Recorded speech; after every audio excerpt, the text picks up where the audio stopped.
C'est un plaisir de vous retrouver. Bienvenue à ce journal dont voici le sommaire.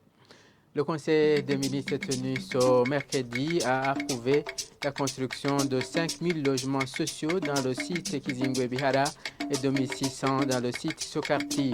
Vous aurez les explications du secrétaire général du gouvernement. Et la mesure interdisant le déplacement des produits alimentaires d'une province à une autre entraînera leur rareté à Bujumbura.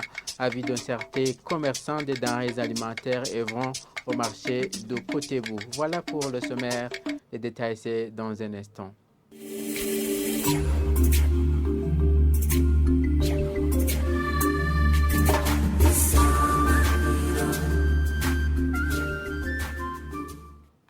Page agriculture pour ouvrir ce journal. Les cultivateurs de coton en province Chibitoke affirment ne pas être suffisamment encadrés comme avant et déplorent le manque de produits phytosanitaires adaptés à cette culture. Ils demandent aussi aux autorités de majorer le prix de 800 francs fixé par le kilogramme en ce moment. Et la compagnie de gérance du coton Cogercon compte dans l'avenir revoir à la hausse le prix du kilogramme du coton. Le directeur général de la Cogerco, ingénieur Gustave Majambere, l'a dit ce lundi au cours d'une conférence de presse sur l'état d'avancement de la redynamisation plutôt de cette filière. Concernant le prix, c'est vrai que même à partir des réunions que nous faisons avec les cotoculteurs, il y a des années sur la menthe, mais même maintenant sur la menthe, mais pas tellement. Et sur la menthe, comme quoi le prix est encore dérisoire, le prix du coton. Mais je vous apprendrai que depuis 2019, nous avons toujours augmenté annuellement le prix du coton.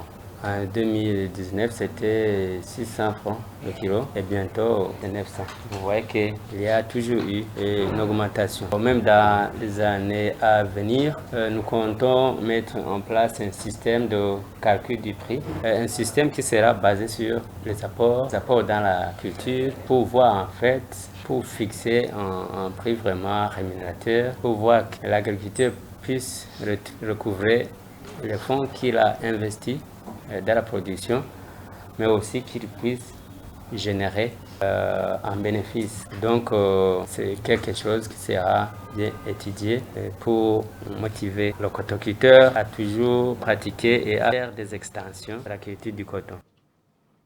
Poursuivons ce journal. Certains commerçants des denrées alimentaires œuvrant au marché de Kotebu à mairie de Bujumbura indiquent qu'ils ont accueilli à contre-cœur la mesure interdisant le déplacement de la production agricole d'une province à une autre.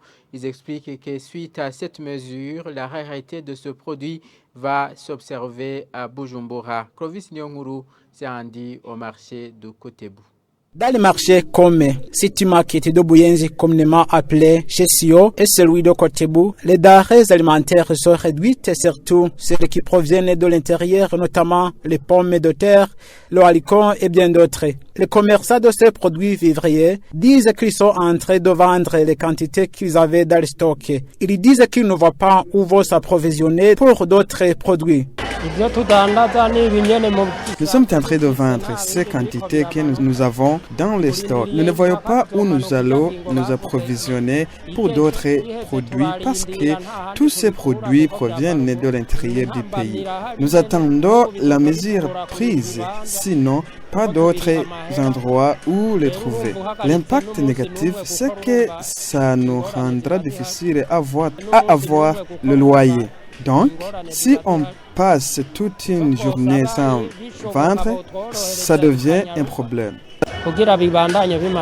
Ces commerçants expliquent que la circulation des produits vivriers ne cause aucun problème. Pour eux, l'essentiel est de ne pas dépasser les frontières du pays.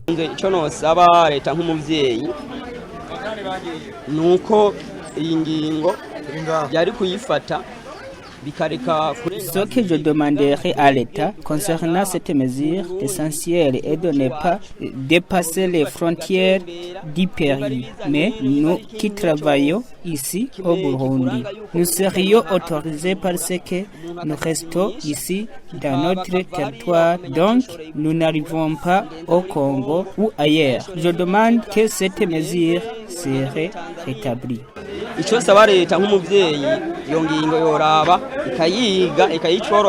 Cela est ainsi au moment où le ministère de l'Intérieur a suspendu temporairement l'octroi des autorisations de collecte de la récolte dès le 8 jusqu'au 20 juin 2023. Je vous le disais dans les titres, 5000 logements sociaux vont être érigés dans la localité de Kizingwe Bihara ainsi que 1600 au site Sokarti, selon le Conseil des ministres tenu ce mercredi. Prosper Naogwamiye, secrétaire général et porte-parole du gouvernement qui a lu le compte rendu, fait savoir qu'une telle politique est motivée par le rétrécissement des espaces agricoles et une démographie galopante. Ce projet de construction de logements sociaux est initié après avoir longtemps observé une course effrénée pour l'acquisition des parcelles individuelles via un commerce devenu très spéculatif à travers tout le pays, du fait que les terrains à construire octroyés par les services publics ne peuvent plus satisfaire la demande. Même des ménages à un standing relativement élevé s'installent dans les quartiers périphériques non viabilisés pour question de spéculation foncière. La situation est plus préoccupante dans la périphérie de la ville de Bujumbura et ses environs, avec une menace sérieuse de disparition des espaces agricoles, surtout dans la plaine de Limbo. Le rétrécissement des espaces agricoles ainsi qu'une démographie galopante appellent à un changement de stratégie en matière de gestion urbaine. La formule préconisait la construction à hauteur dans la mesure du possible et dans des sites moins éligibles pour l'agriculture. Ce projet consiste à ériger sur le site Kizingwe Bihara, au terme d'une viabilisation par intégration, 5000 appartements en logements sociaux au lieu d'abriter 600 acquéreurs de parcelles uniquement. Le site a une superficie de 300 hectares, 53% revenant aux propriétaires du terrain, tandis que les 47% restants à l'État. Sur le site Sokarti, il sera construit 1600 appartements en logements sociaux. Le coût de ces logements va différer suivant les catégories de ces appartements. Après analyse et débat, le projet a été adopté avec les observations suivantes. Compte tenu de l'emplacement du site Kizingwe Bihara, envisager les mesures nécessaires pour que les eaux en provenance de ce site ne puissent pas provoquer des inondations et emporter les maisons construites dans le quartier Nyabugete. Compte tenu de la mentalité des Burundais habitués à vivre dans des habitations individuelles, il sera nécessaire de sensibiliser les occupants des appartements sur la propreté et prendre des mesures d'accompagnement nécessaires. Pour clore ce journal de regard, déverse deux eaux usées dans la rue 6 et dans le quartier Ngagara 3.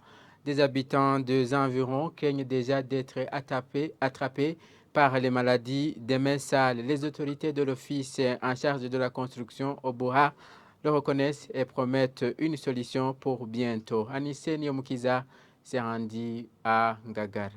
Arrivé tout près du maraîcher Ngagara, quartier 3, à mairie de Bujumbura, on est accueilli par une odeur nauséabonde. Des regards conduisant des eaux usées déversant des déchets par terre. Les habitants de cette localité disent que leur santé est menacée. Cette insalubrité s'observe ici, c'est tout près de ces restaurants. C'est là où nous nous dirigeons pour le déjeuner. Il faudrait essayer de trouver la solution à ces odeurs nauséabondes. Les propriétaires des restaurants des environs se lamentent qu'ils ne trouvent plus de clients suite à la salubrité causée par ces regards.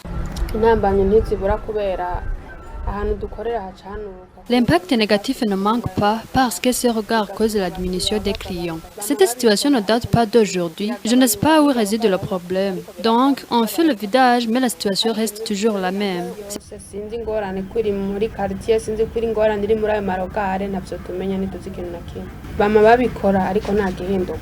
biragabanuka nk'irya roga urabona ko bitariko biravamwo irya baheruka kuyividura harigenze no kujayo umuntu arajayo indani aranyika ajanye bijya C'est une perte à nous parce qu'une fois que les clients quittent, ils ne retournent pas, donc ils vont dans d'autres restaurants propres.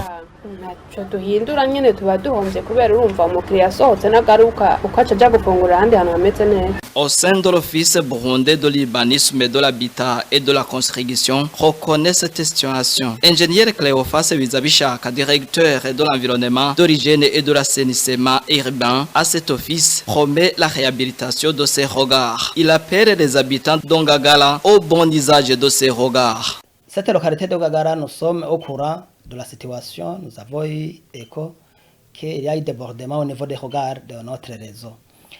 Et je vous avais dit que la raison qui nous pousse à ne pas servir la population immédiatement a été due au fait que nos camions sont en panne. Et je vous ai dit que les gens du garage nous rassurent que d'ici peu, un camion peut être fonctionnel.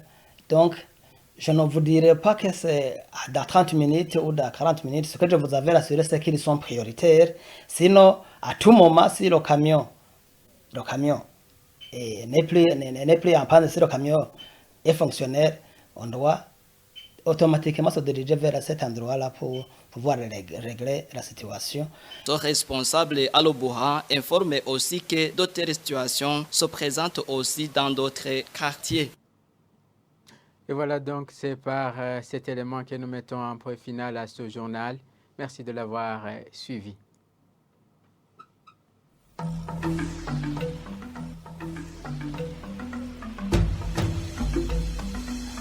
Angora.